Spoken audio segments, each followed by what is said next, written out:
अस्सलाम वालेकुम। अच्छा, आज का हमारा लेक्चर है ऑन हेमेटोलॉजी। थोड़ा-सा मैं आप लोगों को हेमेटोलॉजी का ओवरव्यू दे दूँ। बेसिकली ना, हेमेटोलॉजी आपका एक सीपीएसपी पॉइंट ऑफ व्यू से बहुत इम्पोर्टेंट चैप्टर है, ठीक है? इसमें से कह लो कि मैक्सिमम चैप्टर या ऑलमोस्ट पूरा-पूरा चैप्टर भी आपका ना पेपर में आ जाता होता है। कुछ सीपीएसपी टॉपिक्स इस तरीके के होते हैं हमारे पास कि वो हमें पता होता है कि ये हर साल आने हैं, हर पेपर में रिपीट आने हैं, चाहे कोई भी स्पेशल। जैसे कि सेल फिजियोलॉजी हो गया आपका, हेमेटोलॉजी हो गया। ये वो टॉपिक्स होते हैं जो बहुत इजी होते हैं। अक्सर बच्चे इनको छोड़ भी देते हैं कि चलो जी, इस पे हम कम टाइम लगाते हैं, लेकिन यही आपका मेजर पूल भी बन जाते हैं कई दफ़ा, और यही आपको पास भी कह लोगे कराते हैं, क्योंकि जाहिर है जो आपका मैक्सिमम आ रहा है सीपीएसपी के पेपर में, वो आपका एक बड़ी वेटेज का पूल बन जाता है। तो अगर आपको वो आता होगा, आप वो वाले एमसीक्यूज ठीक करते हो, तो उतने आपके मार्क्स ज़्यादा आते हैं। उनमें से एक है हेमेटोलॉजी, ठीक है? इसको हम अब ऐसे लेके चलेंगे कि हम आज उसका हेमेटोलॉजी का नसीम शहजाद में से बिफोर पैथोलॉजी वाला सारा पोर्शन कर लेंगे, जिसमें उसने ब्लड और ब्लड प्रोडक्ट्स का बताया। कल हम इसकी पैथोलॉजी वाला पोर्शन करेंगे, ठीक है? विद रिस्पेक्ट टू पेपर मैं आपको दोबारा से बता दूं, हेमेटोलॉजी बहुत इंपॉर्टेंट है। तकरीबन कह लो कि इसका सारा का सारा चैप्टर ही पेपर में आ सकता है। तो ये चैप्टर आपने मिस नहीं करना। और ये चैप्टर जब आपने सेल्फ स्टडी भी करनी है ना, तब भी आपने इसको ज़रूर एक रीड देना है, और डबल ए के एमसीक्यूज इसके नहीं मिस करने। बताने का मकसद ये भी है कि बाज़-औक़ात ये होता है कि देखो, डबल ए एक बहुत बड़ी बुक है। तो अक्सर जो बच्चे एसके नहीं ना करते और सोचते हैं कि हम डबल ए कर लेंगे, वो पेपर वाइज़ सिलेक्टिव पोर्शन करते हैं। डबल ए में से कई चैप्टर्स छोड़ देते हैं कि ये हमारी स्पेशलिटी के शायद नहीं है, तो हम इनको छोड़ देते हैं।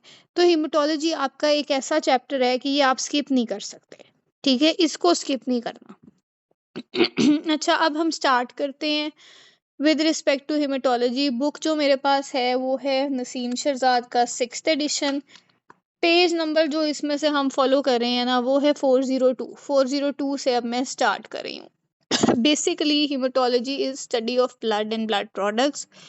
इसमें आपके पास जो डिफरेंट वेराइटीज आती हैं ना ब्लड प्रोडक्ट्स की, वो आपके पास होता है होल ब्लड, पैक्ड सेल्स, ठीक है, washed RBCs, serum, cryoprecipitate, FFP और प्लाज्मा, ठीक है? सारे इधर नहीं लिखे हैं, इधर आपको थोड़ी सी वैरायटीज दी गई हैं, लेकिन ये आपके पास वैरायटीज होती हैं। होल ब्लड होता है, पैक सेल्स होता है, वॉश्ड आरबीसीज, सीरम, क्रायोप्रेसिपिटेट, एफएफपीज और प्लाज्मा, ये सारे आपके ना डिफरेंट वेराइटीज होते हैं ब्लड प्रोडक्ट्स के। सबसे पहले आ जाओ जी होल ब्लड पे। अब बेसिकली होल ब्लड क्या होता है? होल ब्लड आपके पास होता है फ्रेश ब्लड। फ्रेश ब्लड का मतलब है कि उसमें ब्लड भी होगा, आरबीसीज भी होंगे, डब्ल्यूबीसीज भी होगा, प्लाज्मा भी होगा, प्लेटलेट्स भी होंगे, यानी ऑल इन ऑल जो आपका ब्लड प्रोडक्ट्स होते हैं ना, that is called whole blood. अब होल ब्लड का पेपर में सिनेरियो कैसे आ जाता है, ठीक है? अगर आपको पेपर में सिनेरियो आता है, पेशेंट है आरटीए के साथ, उसने ब्लड लॉस हुआ है उसका, हमने उसको ब्लड प्रोडक्ट देना है, तो आप उसको कौन सा ब्लड प्रोडक्ट दोगे? आप ऐसे पेशेंट को दोगे होल ब्लड। जिस पेशेंट का मेजर ब्लड लॉस हुआ हो, सारी सेल लाइंस डिक्रीज हुई हो, ठीक है, कोई मेजर एक्सीडेंट हुआ हो, उसको अर्जेंट नीड हो है ब्लड की, ऐसे पेशेंट को हम होल ब्लड देते हैं, ठीक है? सपोज सवाल आता है soldier with heavy bleeding for 3 days, तो उसको क्या देंगे? होल ब्लड देंगे। क्यों? क्योंकि उसको 3 दिन से ब्लीडिंग हो रही है, इसका मतलब है उसका सारी सेल लाइंस डिक्रीज हुई हैं, हर कंपोनेंट ब्लड में से उसका कम हुआ है। तो हम उसको जब भी रिप्लेस करेंगे, तो हम ऐसे ब्लड प्रोडक्ट से रिप्लेस करेंगे जो सारे के सारे प्रोडक्ट्स दे, उसकी सारी सेल लाइंस इंक्रीज करें, ठीक है? फिर आ जाओ पैक सेल्स पे। अब पैक सेल्स क्या होते हैं? पैक सेल्स होते हैं कि ये आपके पास एक फुल होल ब्लड है, ठीक है? इस होल ब्लड में से अगर हम रेड ब्लड सेल्स निकाल देना, अलहदा कर दें, तो वो हमारे पैक सेल्स हैं, ठीक है? वो आपके रेड ब्लड सेल्स हैं। अब पैक सेल्स किसको दे सकते हैं? अगर वो आपको ये कहे कि सिर्फ आरबीसीज डिक्रीज्ड हैं, पेशेंट है उसके आरबीसी इंडेक्स कम है, बाकी सारा कुछ ठीक है, ऐसे पेशेंट को हम पैक सेल्स दे सकते हैं, ठीक है? ये ब्लड प्रोडक्ट्स का ना डिफरेंस आपको पता होना चाहिए फॉर पेपर का स्टेम पॉइंट ऑफ व्यू भी, कि कई दफ़ा वो आपको स्टेम में दे देते हैं, ये पूछते नहीं है इससे रिलेटेड, लेकिन आपको पेपर के स्टेम में आ गया तो रूल आउट करने के लिए भी तो आपको चीज़ें पता होनी चाहिए ना। फिर आ जाओ वॉश्ड आरबीसीज पे। वॉश्ड आरबीसीज जो होते हैं ना, वो होते हैं RBCs which have most of plasma platelet and WBC washed out and replaced with normal saline या कोई भी और प्रिजर्विंग सोल्यूशन। अब आप कहोगे मैडम इसमें और पैक सेल्स में क्या डिफरेंस है? देखो, जो वॉश्ड आरबीसीज है ना, इसको आप वॉश्ड नाम से भी याद रख सकते हो। पैक सेल्स में कोई सोल्यूशन नहीं था, सिर्फ आरबीसीज अलहदा कर दिए थे। वॉश्ड आरबीसीज में से अलहदा आरबीसीज जब किए हैं ना हमने, तो उसके अंदर हमने एक प्रिजर्वेशन सोल्यूशन डाल दिया है, चाहे वो नॉर्मल सेलाइन हो गया, चाहे वो कोई भी और सोल्यूशन हो गया। इसका फायदा क्या होता है? इसका फ़ायदा ये होता है कि कभी-कभी कुछ लोग होते हैं जिन्हें हाइपर एलर्जी होती है या जो ज़्यादा सेंसिटिव होते हैं टू ट्रांसफ्यूजन रिएक्शंस। ऐसे लोगों में क्या होता है कि हमने, क्योंकि अब ट्रांसफ्यूजन का मेन पॉइंट होता है हीमोग्लोबिन इंक्रीज़ कराना, ठीक है? यानी आरबीसीज़ इंक्रीज़ कराना। तो ऐसे पेशेंट में हम प्रिजर्विंग सॉल्यूशन ऐड करते हैं, क्योंकि प्रिजर्विंग सॉल्यूशन का क्या होता है कि उसका जो इंटरनल एनवायरनमेंट होता है ना, वो हमारी बॉडी के इंटरनल एनवायरनमेंट से काफ़ी हद तक सिमिलर होता है। जैसे नॉर्मल सेलाइन है, तो नॉर्मल सेलाइन क्या होती है? आइसोटोनिक होती है विद योर बॉडीज एनवायरनमेंट। तो ऐसे में रिजेक्शन का चांस बहुत कम हो जाता है। तो इसलिए वॉश्ड आरबीसीज देते हैं। अब वॉश्ड आरबीसीज किस सिनेरियो में आप दे सकते हो?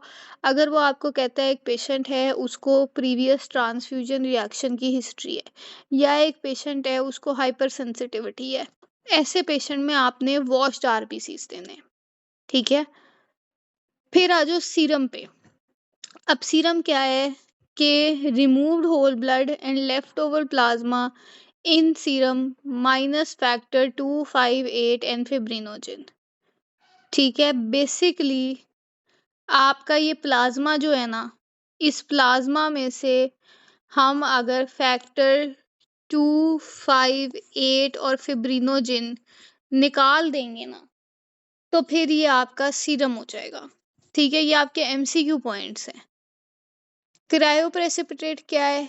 क्रायोप्रेसिपिटेट है frozen blood products which are prepared from plasma. अब ये जो आपका प्लाज्मा होता है ना, इसके अंदर होते हैं क्लॉटिंग फैक्टर्स, ठीक है? ओवरऑल सारा प्लाज्मा जो होता है ना, इसके अंदर प्रोटीन्स होते हैं, वाटर होता है, अदर सोल्यूट्स होते हैं। अब ये जो प्रोटीन्स होते हैं ना, इसमें एल्ब्यूमिन, ग्लोबुलिन, फिब्रिनोजिन होते हैं। साथ इसमें अदर सोल्यूट्स में ना आपके पास होते हैं क्लॉटिंग फैक्टर्स। तो बेसिकली अगर आपने उसमें से कुछ क्लॉटिंग फैक्टर्स निकाल दोगे, तो आपके पास सीरम बन जाएगा। अगर आप उसमें से क्लॉटिंग फैक्टर 8 और 13 ले लोगे ना, तो क्रायोप्रेसिपिटेट बन जाएगा। अगर आप उसमें से क्लॉटिंग फैक्टर 9 ले लोगे, ठीक है, तो आपके पास एफएफपी बन जाएगा। ये एक मेजर कह लो कि कहानी है, ठीक है? कि ब्लड एक पूरा का पूरा एक लंबी चौड़ी एक ब्लड एक लिस्ट है, उसमें से आप जो जो सेल्स निकालते जाओगे ना, वो सेल्स आपके सेपरेट ब्लड प्रोडक्ट्स बन जाएंगे। अब पेपर में ये कैसे आता है? सबसे पहली चीज तो ये है कि वॉरफेरिन टॉक्सिसिटी, ये आपका पेपर का सवाल है, ठीक है? वॉरफेरिन बेसिकली आपके पास केमिकल एंटीकोएगुलेंट होता है, ठीक है?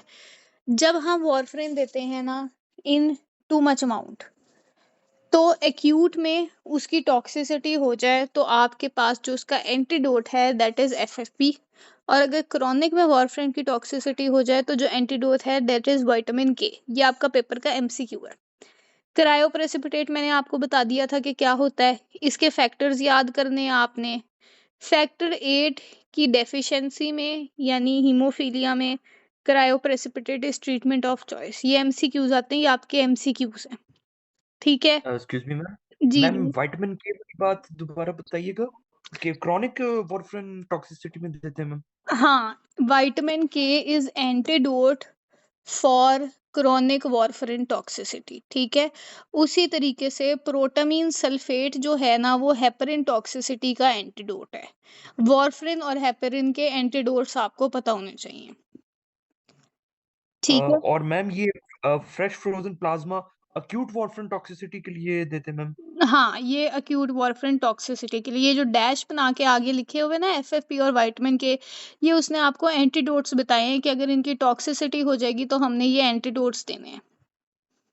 सही मैम। और जो प्रोटामीन सल्फेट है ये एक्यूट हेपरिन में देंगे या क्रॉनिक हेपरिन पे ये ma'am? Overall overall heparin toxicity में आप प्रोटामीन सल्फेट देते हो। ठीक हो गया, थैंक यू मैम। यो अच्छा, उसके बाद आ जाओ क्रायोप्रेसिपिटेट पे, तो इसके मैंने आपको एमसीक्यूज बता दिए हैं। वॉश्ड आरबीसीज का आपको पता होना चाहिए। वॉश्ड आरबीसीज की अब मैंने आपको डेफिनेशन बता दी है, ठीक है? दोबारा आगे लिख लो अगर किसी को उस टाइम नहीं समझ आई। वॉश्ड आरबीसीज होते हैं आपके red blood cells plus preserving solution, ठीक है? ये कहाँ यूज होते हैं ना, ये आपका सिनेरियो होता है। होल ब्लड का उसने आपको सिनेरियो बता दिया कि जी अगर सोल्जर हो हैवी ब्लीडिंग के साथ या आरटीए के साथ पेशेंट हो, होल ब्लड देना है, ठीक है? एफएफपीज में आपको पता होना चाहिए factor 9 deficiency, warfarin toxicity in severe liver disease to combat bleeding disorder, हम एफएफपीज देते हैं, ठीक है? Transfusions with FFPs to replenish vitamin K dependent clotting factor should be administered on call. अब ये उसने आपको ना जस्ट एक जनरल प्रोटोकॉल बता दिया, ये एज सच इंपॉर्टेंट नहीं है। बेसिकली उसने आपको ये बताया कि जब आपने एफएफपी ट्रांसफ्यूजन करनी है ना, तो आपको उसको एक कंट्रोल्ड एनवायरनमेंट में करना चाहिए, ठीक है? अब इसके अलावा दो चार और एमसीक्यूज आते हैं, वो भी साइड पे लिख लो। वॉरफरिन ओरल होता है, यानी आपके पास वो पूछ लेता है कि कौन सा ओरल एंटीकोएगुलेंट है, तो वॉरफरिन ओरल एंटीकोएगुलेंट होता है, ठीक है? वॉरफरिन कॉन्ट्रा इंडिकेटेड होता है इन प्रेगनेंसी क्योंकि ये टेरेटोजेनिक होता है, ये एमसीक्यू है। उसके बाद हेपरिन जो है आपके पास, हेपरिन का मोड ऑफ एडमिनिस्ट्रेशन पूछ लिया जाता है पेपर में, तो हेपरिन जो होता है वो आईवी होता है। लो मॉलिक्यूलर वेट हेपरिन जो होता है ना, वो देते हैं हम, और वो आईवी देते होते हैं। फिर वो आपसे ये भी पूछ लेता है which anticoagulant is safe in pregnancy, तो heparin is safe in pregnancy. Pregnancy में हेपरिन दिया जाता है, वॉरफरिन नहीं दिया जाता, ठीक है? ये आपके कुछ एमसीक्यूज हैं from paper point of view. उसके बाद मैम जी एक जी। सवाल है कि आपने कहा है कि प्रेगनेंसी में हम हेपरिन दे सकते हैं, प्रेगनेंसी के किस ट्राइमेस्टर में ये आता है मैम सवाल सीपीएसपी के उसमें? नहीं, क्योंकि ना प्रेगनेंसी में हेपरिन ट्राइमेस्टर पर डिपेंडेंट नहीं होता। बेसिकली ना प्रेगनेंसी आपका एक हाइपर कोएगुलेबल स्टेट है, ठीक है? अब क्या होता ठीक है। है कि कुछ-कुछ वुमेन में ऐसे होता है, जैसे अगर आपके पास प्लेसेंटा प्रीविया का केस आ जाता है, ऐसी औरतों को जी। हम पहले से ही ना फर्स्ट ट्राइमेस्टर से ही बेड रेस्ट पे डाल देते हैं कि आपने चलना-फिरना नहीं है। अब जिसको इमोबिलाइज़ कर दिया है, उसको डीवीटी का चांस हो सकता है, उसको पल्मोनरी एम्बोलिज़्म का चांस हो सकता है। तो ऐसी पेशेंट को फिर हम उसके बाकी फैक्टर्स कंसिडर करके कि ओबीस है कि नहीं, कितना चलती-फिरती है, कितनी प्रेगनेंसी है, ये कंसिडर करके उसके ट्राइमेस्टर के हिसाब से उसको डाला जाता है एंटीकोएगुलेंट थेरेपी पे। अब सपोज़ आपके पास एक ओबीस पेशेंट आई है और वो ये उसकी 5th सी सेक्शन है, तो ऐसे पेशेंट को हम फर्स्ट ट्राइमेस्टर से ही डाल देते होते हैं एंटीकोएगुलेंट थेरेपी पे। लेकिन अगर एक प्राइमरी पेशेंट है, उसका वेट भी मैनेजेबल है, उसको प्रीविया है, तो उसको फिर हम वेट करते हैं सेकंड थर्ड ट्राइमेस्टर तक, कि हो सकता है कि उसका जो प्लेसेंटा है वो खुद ही नेचुरली ही ऊपर चला जाए। तो इट डिपेंड्स ऑन कि आपके पास कौन-सा पेशेंट आया है। सीपीएसपी में वो आपसे ये सवाल नहीं पूछता कि हम इसको किस ट्राइमेस्टर पे डालेंगे। लेकिन वो आपसे ये पूछ लेता है ओरल एंटीकोएगुलेंट कौन-सा है, आईवी एंटीकोएगुलेंट कौन-सा होता है, इनकी टॉक्सिसिटी का पूछ लेता है, इनके एंटीडोट्स का पूछ लेता है, और पूछ लेता है कि इनका प्रेगनेंसी पे क्या इफ़ेक्ट होता है, ठीक है? वारफरिन टेरेटोजेनिक होता है, हेपरिन सेफ होता है प्रेगनेंसी में। ठीक हो गया ma'am, thank you ma'am. You are welcome. अच्छा, उसके बाद आ जाओ स्टोरेज ऑफ ब्लड प्रोडक्ट्स पर। अब बेसिकली होल ब्लड जो होता है वो आपके पास 4 डिग्रीज़ पे स्टोर होता है, पैक्ड सेल्स 1 टू 6 डिग्रीज़ पे, एफएफपी और क्रायोप्रेसिपिटेट जो होते हैं वो -40 डिग्रीज़ पे। अच्छा, अब ये जो स्टोरेज होती है ना, ये एज़ सच पेपर में इतनी ज़्यादा नहीं आती। अगर किसी को याद हो जाती है तो वेल एंड गुड है, अगर नहीं याद होती तो सिंपल है, जितने सवाल आपके डबल ए में मेंशन है ना विद रिस्पेक्ट टू स्टोरेज, उतने आप याद कर लो। उसमें से मेरे ख्याल से सिर्फ एक प्लेटलेट्स वाला आया हुआ है या एफएफपी वाला आया हुआ है। अदरवाइज़ ये जो स्टोरेज है ना, ये इतनी ज़्यादा पेपर में नहीं आती। Platelets are given basically at room temperature to optimise their function. अब स्टोर्ड ब्लड का क्या चक्कर है? अब स्टोर्ड ब्लड में basically the first factor which is loss from stored blood is 2,3-DPG। ठीक है, क्यों? क्योंकि decrease pH leads to increase in oxygen affinity. तो स्टोर ब्लड जो होता है ना, उसमें से आपके पास डीपीजी सबसे पहले कम होता है, ये आपको पता होना चाहिए। फिर जो स्टोर्ड ब्लड होता है ना, उसमें फैक्टर 5 और फैक्टर 8 नहीं होता। ठीक है, haemolysis occurs which results in raised plasma haemoglobin. ठीक है, अब उसके बाद हम आ जाते हैं नेक्स्ट पेज पे।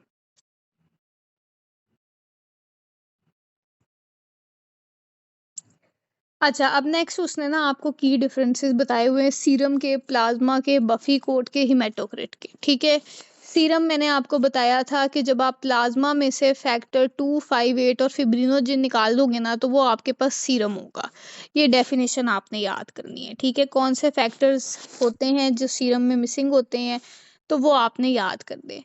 अब प्लाज्मा क्या है? प्लाज्मा सिंपल वो पार्ट है एक्स्ट्रा सेलुलर फ्लूइड का जिसमें आपके पास क्लॉटिंग फैक्टर्स आ गए हैं। ठीक है, plasma is a part of extra cellular fluid which is identical to interstitial fluid.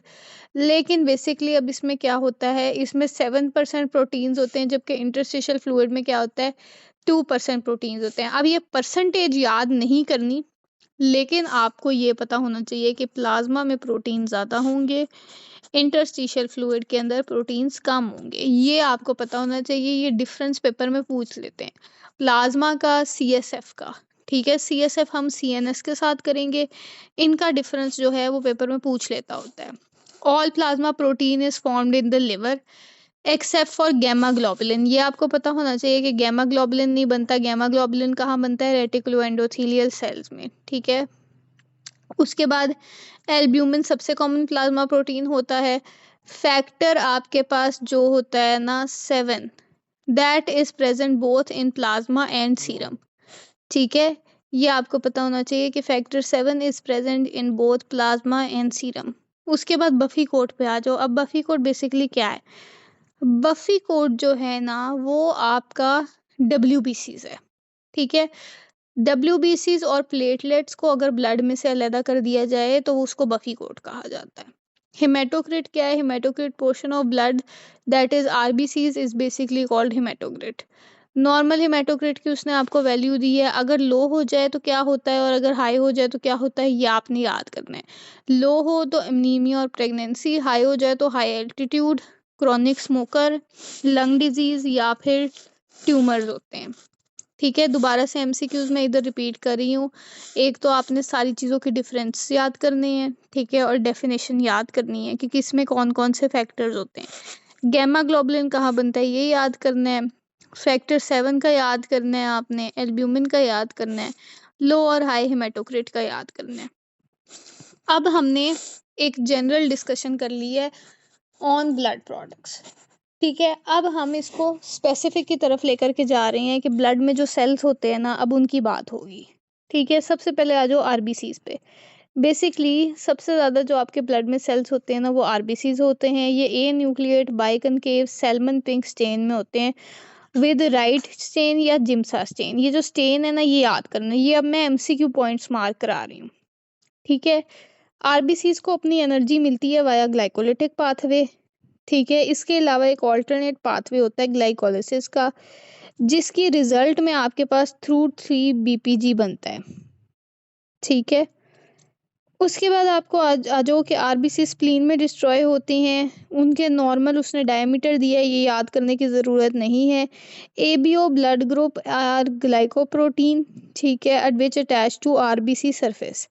RBC antigens are glycoprotein and secreted in saliva. ये आपका एमसीक्यू पॉइंट है, ये याद करने हैं। एमसीक्यू पॉइंट साथ साथ मार्क करते जाओ। इस पेपर में से ना, इस चैप्टर में से बहुत ज़्यादा एमसीक्यूज आते हैं, तो ये एमसीक्यूज लाजमी साथ साथ मार्क करते जाओ। याद आप बेशक बाद में कर लेना।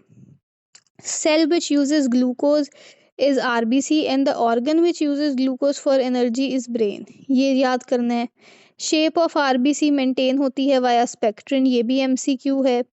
ठीक है, जब हम एबीजीज लेते हैं तो होल ब्लड को हेपरेनाइज किया जाता है। Most common site for ABG is radial artery.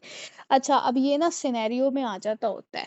एक सिनेरियो आपको पेपर में इस तरह का दिया हुआ है कि वो आपसे पूछते हैं कि एबीजीज कैसे ली जाती हैं। ठीक है, उसमें उसने आपको प्रॉपर ऑप्शंस में बताया होता है कि हम एक हेपरेनाइज्ड सिरिंज यूज़ करते हैं, उस सिरिंज के अंदर एंटीकोएगुलेंट डला होता है, फिर हम आर्टरी से सैंपल निकालते हैं और उसको हम एबीजी कहते हैं। ठीक है, तो ये एबीजीज का जो मैकेनिज्म है ना, उसका तरीका लेने का, ये आपको पेपर में आया हुआ है, तो ये आपने याद करना है। आरबीसी का फंक्शन क्या होता है?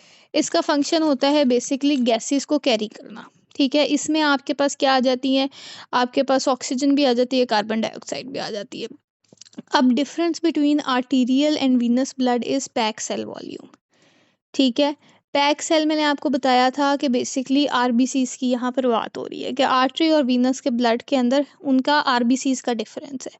Size of RBCs is greater in veins than arteries. ये वही बात अब उसने नेक्स्ट लाइन में कर दी है कि आरबीसीज जो होते हैं ना, वो वेन्स में बड़े होते हैं, आर्टरीज में छोटे होते हैं।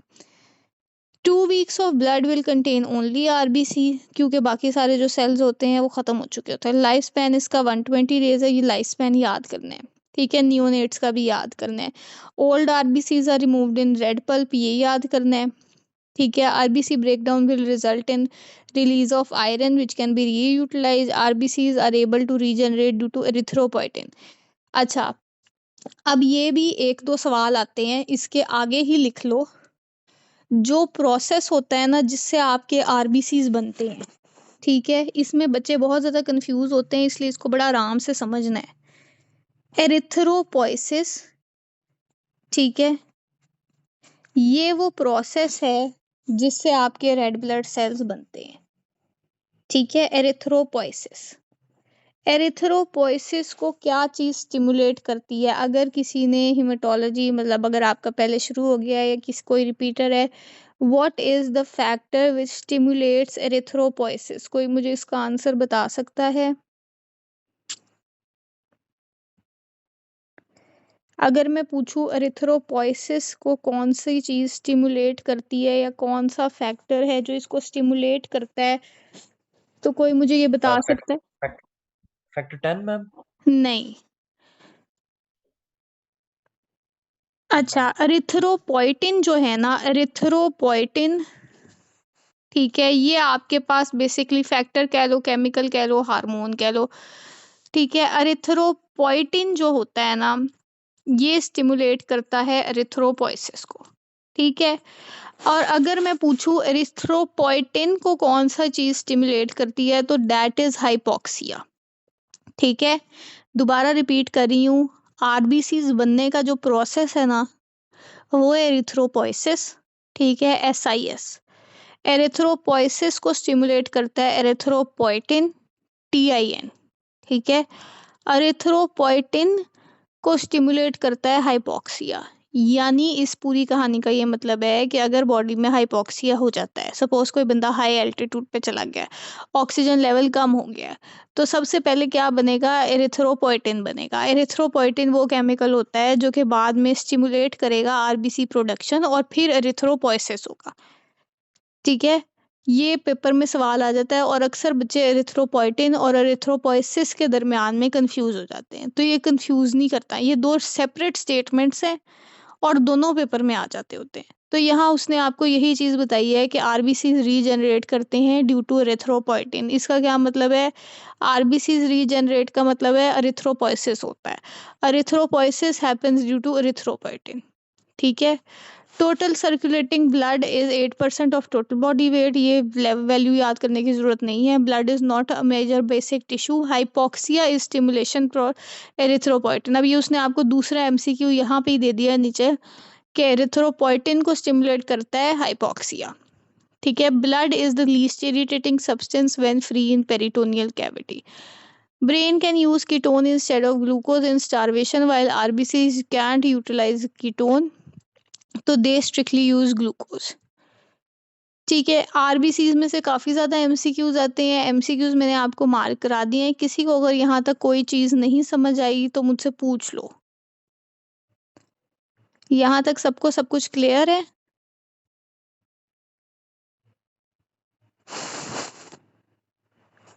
अच्छा, फिर हम आगे चलते हैं फेट ऑफ कार्बन डाइऑक्साइड पे। ठीक है।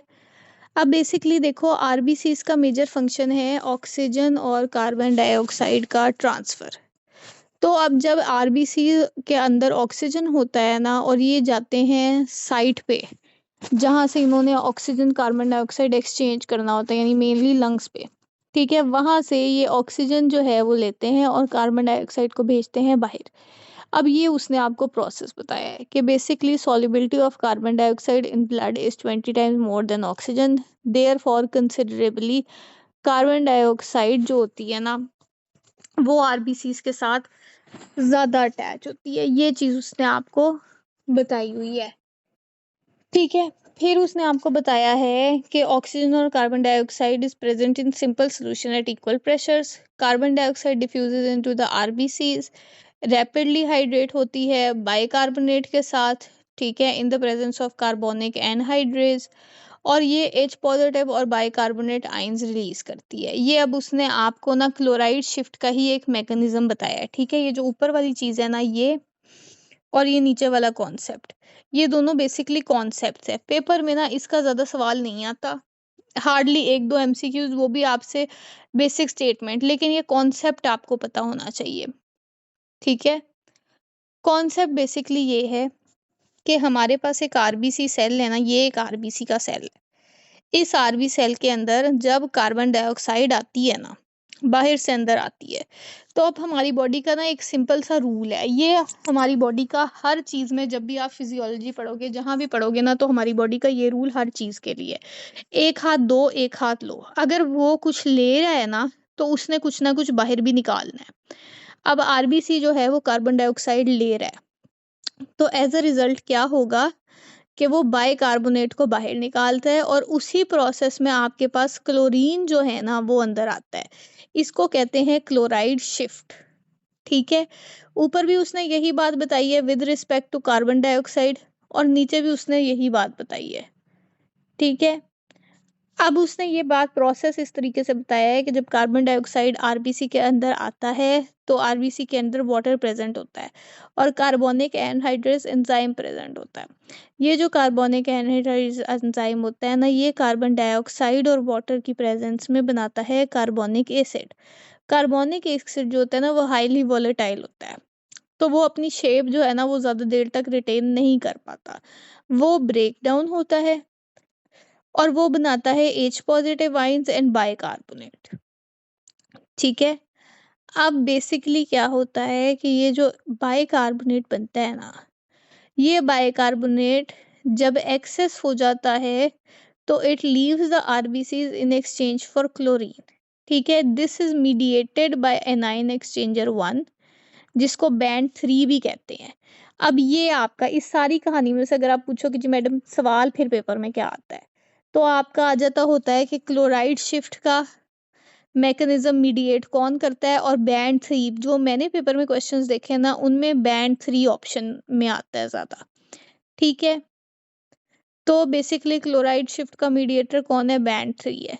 Major membrane protein in the RBCs, basically ये आपका मेजर मेम्ब्रेन प्रोटीन होता है। Because of this chloride shift, the chloride content of the RBCs in venous blood is significantly greater than arterial blood. ये आपका दूसरा एमसीक्यू है। Basically क्या होता है कि देखो, कार्बन डाइऑक्साइड जो है ना, वो वीनस ब्लड में ज़्यादा है, आर्टीरियल ब्लड में कम है। तो वीनस ब्लड से कार्बन डाइऑक्साइड ज़्यादा आती है इनटू आरबीसीज। इसकी वजह से क्लोराइड शिफ्ट में जो क्लोराइड बाहर जाती है ना, वो क्लोराइड का कंटेंट वीनस ब्लड में ज़्यादा होता है, आर्टीरियल ब्लड में कम होता है। ठीक है, ये आपको उसने सारा बेसिक जो है ना वो मैकेनिज्म बताया है, जिसे हम क्लोराइड शिफ्ट कहते हैं। ठीक है, क्लोराइड शिफ्ट में से जो एक एमसीक्यू आता है वो मैंने आपको बता दी है, वो यही एमसीक्यू आता है। उसके बाद नेक्स्ट आ जाओ ब्लड वॉल्यूम पे। अब ये जो ब्लड वॉल्यूम्स उसने आपको दिए हैं ना, ये उसने आपको एक स्टैंडर्ड बंदे के ब्लड वॉल्यूम्स दिए हैं कि जनरली हमारे पास ये चीज़ें इस पैरामीटर के हिसाब से कैसे आती हैं। सबसे पहले तो उसने आपको बताया है 90 ml पर केजी ऑफ बॉडी वेट, या 5 litre in a man of 70 kg। अब बेसिकली क्या होता है कि मेडिकल में ना, जब भी हमने एक स्टैंडर्ड वैल्यू लेनी है ना किसी भी फॉर्मूला में डालने की, तो हम हमारे आइडियल मैन को अज्यूम करते हैं कि ये 70 केजी का होना चाहिए। तो ये बात की गई है कि एक आइडियल पर्सन में यानी 70 केजी के एक बंदे में आपकी बॉडी में ब्लड होता है 5 लीटर। ये हर बंदे के लिए वेरिएबल होता है और सब्जेक्टिव होता है, ठीक है? 5 लीटर वैल्यू बस आपने याद करनी है। फिर अब उसने सब्जेक्टिवनेस बता दी है कि अगर एज होगी ना तो इन्फेंट में ब्लड वॉल्यूम ज़्यादा होता है, ठीक है? In proportion to their body weight but less in proportion to body surface, ठीक है? अगर आप सेक्स पे आ जाओ तो मेल जो होता है ना उनका ब्लड वॉल्यूम जो होता है वो ग्रेटर होता है देन द फीमेल्स। प्रेगनेंसी में blood volume increases due to increase in cells, ठीक है? एक्सरसाइज में ब्लड वॉल्यूम इंक्रीजेस। पॉस्चर अगर इरेक्ट होगा तो ब्लड वॉल्यूम डिक्रीज करेगा, क्यों? क्योंकि plasma passes out into the tissue spaces. Blood pressure, increase blood pressure decreases the blood volume by shifting fluid into the tissues. Altitude पे आ जाओ तो increase altitude increases the blood volume due to hypoxia. फिर physique पर आ जाओ तो blood volume is less in an obese patient because adipose tissue is less, ठीक है? फिर ब्लड वॉल्यूम पे आ जाओ। Shock manifest in about 25% blood loss preterm में इतना, नियोनेट में इतना होता है, इन्फेंट्स में इतना होता है। अब ये सारी वैल्यूज़ ना याद करने की ज़रूरत नहीं है, इसमें आपको पेपर में ना ज़्यादातर सिनेरियो बस सिर्फ एक आता है with respect to blood volume. वो ऐसे आता है कि प्रेग्नेंट पेशेंट है, ठीक है? उसको अनीमिया है, उसको हमने ट्रीटमेंट भी दी है, ठीक है? यानी एक प्रेग्नेंट पेशेंट है, female in third trimester of pregnancy, presented to you before या earlier, ठीक है? with HB10, now she has come with HB 9.5, ठीक है? या female taking regular iron supplements, now presented in with HB 9.5 third trimester of pregnancy. तो ये उसकी HB क्यों कम हुई है? तो इसका आंसर होता है नॉर्मल फिजियोलॉजिकल वॉल्यूम की वजह से।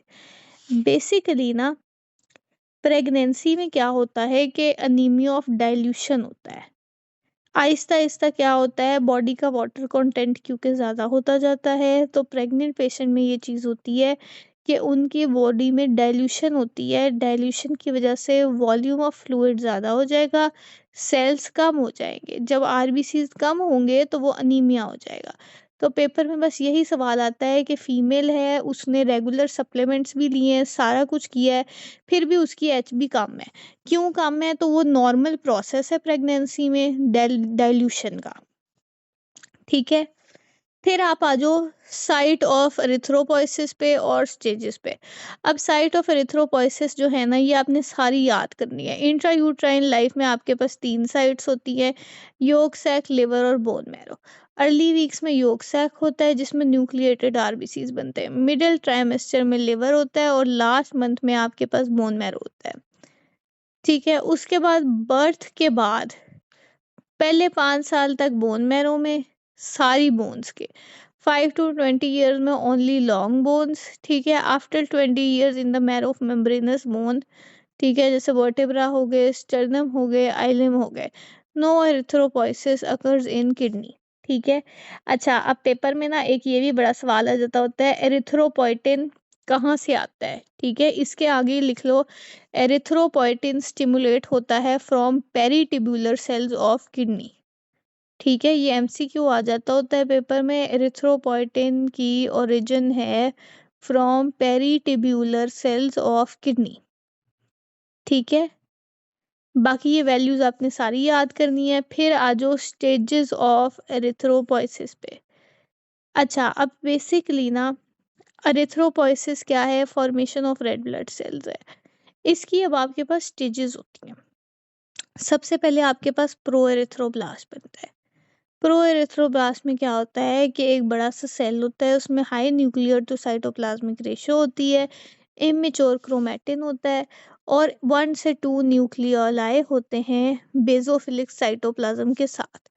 उसके बाद क्या होता है कि ये प्रो एरिथ्रोब्लास्ट बनता है into basophilic erythroblast, early basophilic erythroblast. इसमें बेसिकली क्या होता है, क्रोमैटिन कंडेंस करता है और कोई न्यूक्लियोलाई नहीं होते, ठीक है?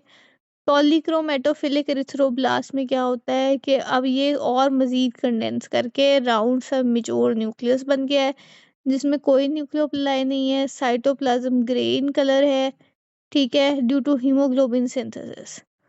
उसके बाद ऑर्थोक्रोमिक एरिथ्रोब्लास्ट, बेसिकली इसमें डेंसली पाइकोनोटिक न्यूक्लियस होता है विद हीमोग्लोबिनाइज्ड साइटोप्लाज्म। उसके बाद आपके पास रेटिकुलोसाइट बनता है, यानी लेट एरिथ्रोब्लास्ट बनता है। इसमें न्यूक्लियाई जो होते हैं ना एक्सट्रूड करते हैं, intermediate position between the nucleated RBCs and mature RBCs. उसके बाद मेच्योर आरबीसीज बनता है। मेच्योर आरबीसीज आपको पता है बाइकनकेव होता है, उसमें कोई न्यूक्लियस नहीं होता। अब इसको हम एमसीक्यू पॉइंट ऑफ व्यू से देखेंगे। अब बेसिकली मैंने आपको सारी ये बात इसलिए बताई है कि हमारे पास ना इस तरीके से होता है कि एक सेल होता है, पहले उस सेल में न्यूक्लियस होता है, पर फिर क्या होता है कि ये सेल आहिस्ता आहिस्ता जैसे जैसे डिवेलप होता जाता है, न्यूक्लियस खत्म होता जाता है और ये जो सेल है ना ये बाइकनकेव होता जाता है। ये उसने आपको सारी यहाँ पर बात बताई है। उसके बाद आपके पास आ जाती हैं स्टेजेस ऑफ एरिथ्रोपोइसिस। अब बुक ने ना स्टेजेस ऑफ एरिथ्रोपोइसिस का आपको निमोनिक दे दिया है पी बोर। Proerythroblast, basophil erythroblast, chromophil erythroblast, ये इनके दूसरे नाम भी याद करने हैं। ये स्टेजेस इंपॉर्टेंट है, ये पेपर में आ जाती होती है। प्रोएथ्रोब्लास्ट में बेसिकली ये होता है कि HB synthesis begins at this stage. Basophilic में क्या होता है, वेरी लिटिल हीमोग्लोबिन और न्यूक्लियोलाइट डिसअपेयर करते हैं। अब ये आपका एमसीक्यू है, ठीक है, ये मैं अब आपको एमसीक्यूज मार्क करा रही हूँ। प्रोएरिथ्रोब्लास्ट एमसीक्यू है, बेसोफिलिक में न्यूक्लियोलाइट डिसअपेयर, ठीक है। पॉलीक्रोमोफिलिक या फिर कह लो कि आपका जो नॉर्मोब्लास्ट है, इसमें क्या होता है, अब इसमें बेसिकली ये होता है कि आपके पास हीमोग्लोबिन स्टार्ट्स टू अपेयर, ठीक है, और यही आपका एमसीक्यू है, ठीक है। Enough haemoglobin is present. Polychromasia में क्या होता है, red cells stains shades of blue gray as a consequence of uptake of both eosine by hemoglobin and basic dyes by the residual ribosomal RNA, ठीक है। फिर हेमोलिसिस होती है। उसके बाद आपके पास आता है ऑर्थोक्रोमिक या लेट नॉर्मोब्लास्ट। उसमें क्या होता है, मैक्सिमम या large amount of haemoglobin produce हो चुका होता है, न्यूक्लियस भी डिसअपेयर कर चुका होता है, ठीक है। ये आपका एमसीक्यू है, न्यूक्लियस डिसअपेयर करना। उसके बाद नेक्स्ट आपके पास आता है मेच्योर आरबीसी, जिसमें सेल अपनी बाइकनकेव शेप ले चुका होता है। यहाँ तक किसी को कोई कंफ्यूजन तो नहीं है?